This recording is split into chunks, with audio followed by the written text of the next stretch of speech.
अगर आपके साथ भी ये प्रॉब्लम आती है या मार्केट को आइडेंटिफाई नहीं कर सकते हो कि कब आपको ट्रेंडिंग मार्केट प्लान करनी है, कब वोलेटाइल फेज आप आने वाला है तो उसमें वोलेटिलिटी वाले सेटअप्स आप ट्रेड करो, एंड कब आपको साइडवेज मार्केट के लिए प्लान करना चाहिए। अगर आपको भी इन सारी चीजों में कंफ्यूजन होता तो आपका कंफ्यूजन प्रॉपर क्लियर हो जाएगा इस छोटी सी वीडियो में। आप पूरा देखो बस। फर्स्ट थिंग, इसको समझने के लिए आपको यह समझना होगा कि मार्केट साइकिल काम कैसे करती है। अगर हम मार्केट साइकिल की बात करें तो इसमें 3 फेजेस होते हैं। फेज 1, मार्केट पहले अगर ट्रेंडिंग शो कर रही है तो सेकंड जो फेज आता है वहां पे वोलेटिलिटी दिखाएगी मार्केट। देन थर्ड फेज जो आता है वो आता है साइडवेज। देन यही लूप कंटिन्यू हो जाता है कुछ इस तरीके से। अगर आपको साइडवेज मार्केट दिख रही है तो उसके बाद ट्रेंडिंग आ सकती है, ट्रेंडिंग मार्केट के बाद वोलेटिलिटी आती है, देन उसके बाद एक साइडवेज मार्केट आपको देखने मिलती है। ये बहुत ही सिंपल सा फंडा है। मार्केट हमेशा इसी हायरार्की में काम करती है most of the time, not 100% time. ठीक है, अगर आप देखो तो मार्केट ट्रेंडिंग के बाद हमेशा वोलेटिलिटी शो करती है, वोलेटिलिटी के बाद साइडवेज हो जाती है, देन लूप्स कुछ इस तरीके से कंटिन्यू होता रहता है। ठीक है, आप इसको चाहो तो एक बुक पे, एक नोटबुक, जो भी आपका जर्नल वगैरह जहां पे आप लिखते हो उस पे लिख सकते हो इस चीज को। ओके, तो अगर आप इस पॉइंट पे थोड़ा सा देखो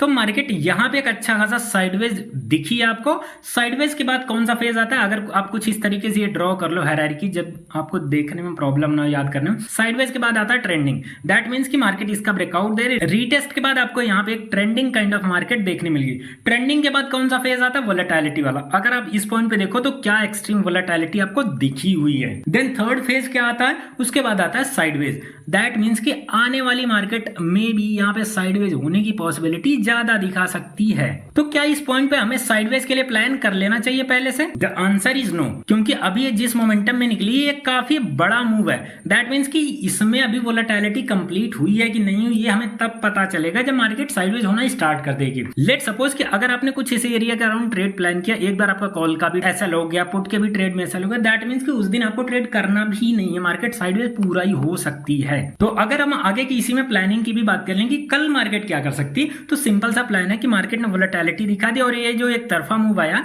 अगर हम साइडवेज मार्केट के लिए प्लान करें इस पॉइंट पे, ठीक है, तो हमें दिख सकता है कि मार्केट यहां से नीचे आ सकती है इस एरिया अराउंड से, देन यहां कहीं से ऊपर नीचे हो सकती है। देन हमें एक ट्रेड प्लान में देखना होगा कि इधर कहीं अगर हमें एम पैटर्न मिलता है तो हमारा टारगेट एक डाउन साइड के लिए हो सकता है, क्योंकि मार्केट एक शार्प मूव देके गई।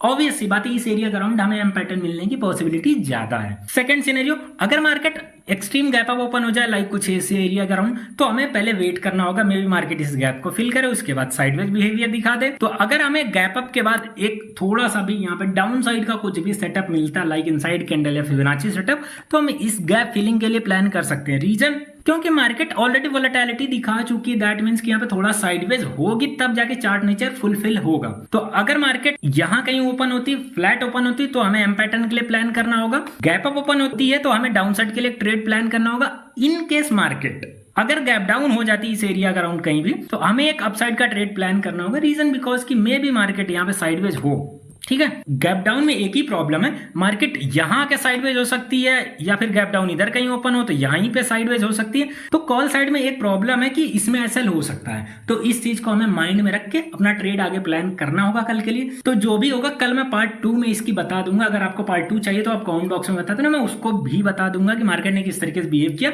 एंड मार्केट साइकिल के अकॉर्डिंग हमें कितने ट्रेड्स मिले हैं। ये साइडवेज की पॉसिबिलिटी यहाँ पे ज्यादा है तो हमें किस तरीके के ट्रेड इसमें प्लान करने चाहिए, वो सारी चीजें आपको पार्ट 2 में मिल जाएंगी। अगर आपको चाहिए तो कमेंट में पार्ट 2 आप लिख देना। ठीक है।